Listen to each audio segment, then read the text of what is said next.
नमस्कार, मी गणेश काडे, SK बायोवीज agro private limited. आज आपण श्री कैलास मामा बोरसे, कुपखेडा, नामपूर, तालुका बागलाण, जिल्हा नाशिक यांच्या डाळिंब बागेमध्ये आहे. त्यांनी SK बायोवीज कंपनीचे काही उत्पादन वापरले होते. त्यांच्याकडून त्यांचे अनुभव जाणून घेऊया.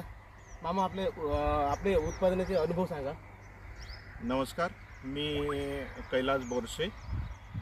हा जो प्लॉट आहे माझा, हा साधारण आता 1.5 वर्षाचा प्लॉट आहे. या ठिकाणी याच्या आधी पण डाळिंबच होते, जवळजवळ 13 वर्ष. आणि ते डाळिंब काढल्यानंतर मी 4 वर्ष या ठिकाणी शेवगा घेतला, 1 वर्ष मी ताक केला आणि मग मी लागवड केली. पण बाकीच्या शेतकऱ्यांचा अनुभव बघितल्यानंतर डाळिंबावर लगेच लागवड जर झाली तर त्या ठिकाणी मर रोगाचा प्रादुर्भाव जास्त येतो. असा अनुभव असल्यामुळे मी SK बायोवीजचे जे काही प्रॉडक्ट आहेत ते लागवडीपासून मी त्यांचा यूज केलेला आहे.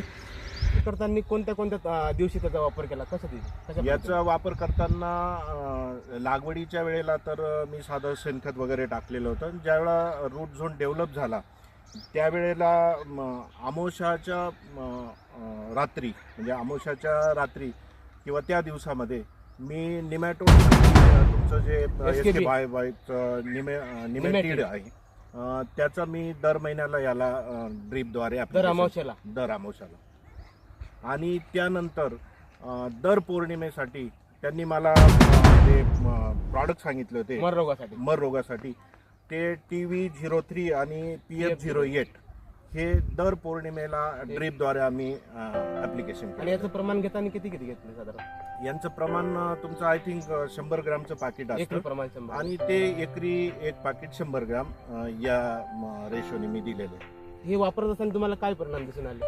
ते परिणाम फक्त एवढेच दिसून आले. या ठिकाणी माझा हा 2000 झाडांचा प्लॉट आहे आणि 2000 झाडांमध्ये अजूनपर्यंत तरी इथं म्हणजे आम्ही रूट पण त्याच्या काढून पाहिल्या तर निमॅटोडच्या गाठी दिसल्याने आणि अजून मर रोगाने कुठलेही झाड पिवळं पडून अजून मेलेले. म्हणजे थोडक्यात सांगायचं झालं तर आम्हाला अतिशय उत्तम असा रिझल्ट त्या प्रॉडक्टचा मिळालेला आहे.